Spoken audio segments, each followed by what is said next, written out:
Olá pessoal, sou eu, professor Yuri. Eu estou gravando esse vídeo para revisar alguns assuntos que serão cobrados na prova de Sociologia, que vai ser aplicada na segunda-feira que vem. Tiveram alguns alunos que reclamaram que não conseguiram acompanhar alguns tópicos, principalmente a parte de métodos quantitativos. Então vamos lá. Eu vou tratar dos dois assuntos da prova: métodos quantitativos e instituições políticas. Vamos começar aqui pelos métodos quantitativos. Então, a gente viu nas aulas que a sociologia faz parte de um grande campo das ciências humanas, que são as ciências sociais. As ciências sociais são ciências que buscam estudar o ser humano em sociedade, as interações sociais entre as pessoas, entre os indivíduos na sociedade. Dentre as ciências sociais, nós podemos mencionar a própria sociologia, a antropologia e a ciência política. E as ciências sociais, assim como as ciências biológicas, as ciências médicas e etc., também trabalham com dois tipos de método: métodos qualitativos e métodos quantitativos. Os métodos qualitativos geralmente estão presentes principalmente na antropologia, ou seja, a antropologia é a ciência social que mais utiliza métodos qualitativos. Já os métodos quantitativos estão principalmente presentes na ciência política, na sociologia, na economia, entre outras ciências sociais. Tá? E o que são os métodos quant? Os métodos quant basicamente são técnicas estatísticas que buscam entender o mundo através da relação entre variáveis, tá? Então, o principal objetivo dos métodos quantitativos é utilizar a matemática para entender o mundo à nossa volta. E isso pode ser feito tanto no campo das ciências humanas quanto no campo das ciências exatas ou ciências biológicas, tá? Então, a matemática ela pode ser utilizada para entender as relações sociais e também para entender os aspectos biológicos, físicos, químicos e etc. Do mundo. Tá? Bom, em relação a esse assunto, serão cobrados três principais tópicos. Primeiro, as variáveis e os tipos de variáveis. Variáveis são um conceito básico da estatística e dos métodos quantitativos que dizem respeito a características do mundo que nós podemos mensurar, medir ou classificar, tá? E aí, como a gente já viu em aula, existem dois tipos gerais de variáveis: variáveis qualitativas e variáveis quantitativas. O que são as variáveis qualitativas? Bom, as variáveis qualitativas, elas representam categorias ou qualidades do mundo, tá? Então elas não são números, mas sim características, sejam características das pessoas, dos objetos e por aí vai, tá? Então, por exemplo, dentro do nosso campo aqui, do campo que nos interessa, que é a ciência política, o partido político, por exemplo, é uma variável qualitativa, porque a gente representa o partido pela sigla dele e não por um número, né? Então, ele é uma variável qualitativa. Enquanto, por exemplo, o número de votos que um candidato recebe em uma determinada eleição seria uma variável quantitativa, pois é algo que se mensura em número, né? A gente extrai um número, faz um cálculo que envolve quantidade, tá? Então essa seria a diferença entre variáveis qual e quant. Variável qualitativa visa representar características e qualidades do mundo, e as variáveis quantitativas visam representar quantidades, algo que dá para você quantificar diretamente.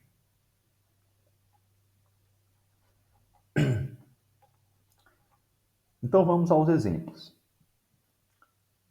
A gente viu em aula também que as variáveis quali e quantitativas possuem subtipos. Os subtipos das variáveis qualitativas são variáveis qualitativas nominais e variáveis qualitativas ordinais. As variáveis qualitativas nominais, elas representam somente uma característica isolada de um determinado dado da realidade, tá? Por exemplo, o partido político é uma variável qualitativa é uma variável qualitativa nominal. Por quê? Porque os valores dessa variável representam somente o partido isoladamente, sem nenhuma ordenação, tá?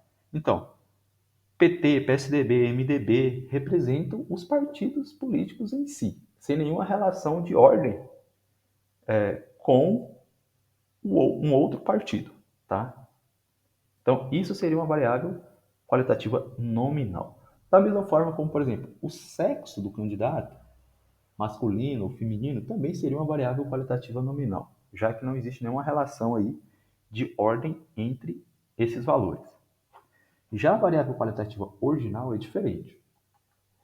Ela representa valores, né? Representa características que não são exatamente numéricas, porém, existe uma ordem entre os valores da variável qualitativa ordinal. Por exemplo, aqui a gente tem um nível de interesse em política da população, que vai de baixo até alto. São 3 valores, baixo, médio e alto. Então, essa variável qualitativa, ela não apresenta apenas um nome, uma nomenclatura. Ela existe uma informação a mais aqui, que é a ordem dessas nomenclaturas, ou seja, existe aqui uma escala que vai do baixo até o alto, né? Ou seja, nível de interesse baixo, nível de interesse médio e nível de interesse alto.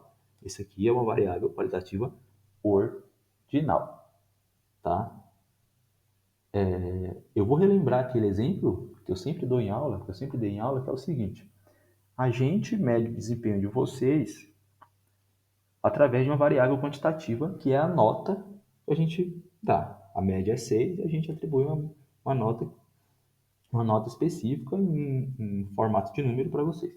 Se nós fôssemos avaliá-los de maneira qualitativa, ou seja, usando uma variável qualitativa ordinal, a gente iria avaliar vocês utilizando uma variável ordinal que teria a seguinte escala. Ela iria provavelmente do péssimo ou do ruim, tá, até o excelente, né? Péssimo, ruim, bom, regular, bom e excelente, né? Ou seja, existe uma ordenação aí, tá? Além disso, as variáveis quantitativas também possuem 2 subtipos. Primeiro, as quantitativas discretas e segundo, as quantitativas contínuas. Uma variável quantitativa discreta é muito simples. Ela geralmente é um número inteiro. O nosso exemplo aqui, ó, na nossa apostila, é o número de número de mandatos de um determinado político. Então, o número de mandatos pode ser 1 mandato, 2 mandatos, 3 mandatos, 4 mandatos e por aí vai, né? Então, é um número inteiro, ou seja, uma variável quantitativa discreta. A quantitativa contínua, ela geralmente vem com ponto ou uma vírgula aqui, ou seja, um número quebrado. Aqui a gente tem a porcentagem de votos que o candidato recebeu. Então a gente tem 3,5%, 45,7% dos votos e por aí vai. Percebe que existe uma descontinuação aqui, né, no número. Portanto, é uma variável quantitativa contínua, tá? Ela não é conclusiva. Então essa parte eu acredito que ficou bem explicada, tá? A gente vai cobrar isso na prova, porém de maneira bem tranquila. Acredito que serão os mesmos exemplos, né? Os mesmos exemplos aqui da apostila. Então estudem, façam uma revisão que tá tudo certo. Próximo tópico a respeito desse assunto que cairá é sobre a correlação. O que é a correlação? Correlação mede o quanto duas variáveis estão relacionadas. Ela varia de -1 a +1. Quanto mais próximo de -1, a gente pode dizer que existe uma relação negativa entre as variáveis, ou seja, uma relação inversamente proporcional. E quanto mais próximo de +1, existe uma relação positiva entre as variáveis, ou seja, uma relação diretamente proporcional. E, por fim, quanto mais próximo de zero, significa que basicamente não há correlação entre as variáveis, tá? Então, por exemplo, o desemprego é uma variável e a aprovação do governo é outra variável. O que a gente pode fazer a partir dessas duas variáveis? A gente pode tentar entender se quanto maior é o desemprego, maior, ou, aliás, menor, é a aprovação do governo. Porque a nossa hipótese seria o seguinte: quanto mais a população perde seus empregos, né, quanto mais as pessoas perdem seus empregos, mais insatisfeitas com o governo elas ficam. Tá? É uma hipótese lógica plausível. Então, se a gente, através de um cálculo de correlação, verificar que de fato há essa relação, a gente diz que há uma correlação aí entre essas duas variáveis, ou seja, quanto maior o desemprego, menor a aprovação do governo, tá? Que é uma relação negativa, ou seja, inversamente proporcional, que é o que a gente viu aqui, né? Menos 0,95, ou seja, uma relação muito forte, né? Está muito próximo de -1. Mas qual é o ponto importante aqui para a gente entender a respeito disso? É o seguinte: a correlação, a mera relação entre duas variáveis, não significa que existe uma causalidade entre essas variáveis. O que acontece? Não é porque o desemprego diminui a aprovação do governo que necessariamente o desemprego ele causa a aprovação do governo, né? Por quê? Porque existem outras variáveis que podem influenciar no próprio desemprego e que, portanto, são as verdadeiras causas da desaprovação da população em relação ao governo, tá? Então é isso. Geralmente existem outras variáveis que influenciam ou que estão influenciando a relação que a gente encontra entre duas variáveis apenas. Por isso que é importante, nas pesquisas científicas, sempre se trabalhar com o máximo de variáveis possível. Porque o mundo ele é muito complexo, principalmente no campo das ciências sociais, e analisar somente duas variáveis acaba sendo muito simplório, muito simplista. Tá? Então, correlação não significa causalidade. Esse é um ponto importante aqui que vocês precisam entender para acertar a questão da prova. Acredito que entendendo isso não há como errar, tá? A questão que vai cair na prova. Correlação não significa causalidade. Se há correlação entre duas variáveis, não necessariamente significa que uma está causando a outra. Somente que elas estão relacionadas, porque existem outras variáveis que podem influenciar uma ou outra variáveis no conjunto dessa relação, dessa correlação. Então é isso. O outro tópico que vai cair na prova é a previsão, ou seja, a regressão linear simples. A regressão linear simples é uma técnica estatística que é usada para entender a relação entre duas variáveis. Basicamente, ela busca prever o valor de uma variável com base no valor de outra variável. Geralmente, a variável dependente, ou seja, a variável que a gente quer entender na regressão linear, a gente chama de variável y. E a variável que a gente busca usar, né, que a gente usa para entender a variável y, a gente chama de variável x.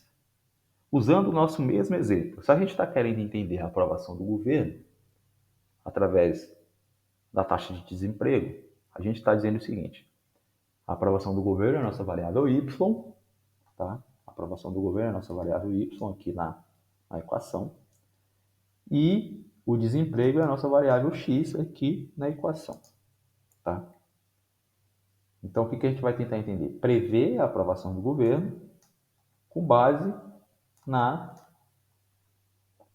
no desemprego, né? Prever a aprovação do governo aqui, variável y, com base no desemprego, que é a variável x.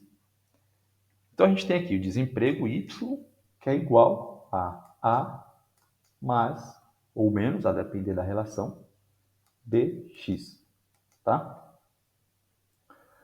Essa é a função simples aqui que a gente usa para prever o valor de qualquer variável que a gente está querendo entender.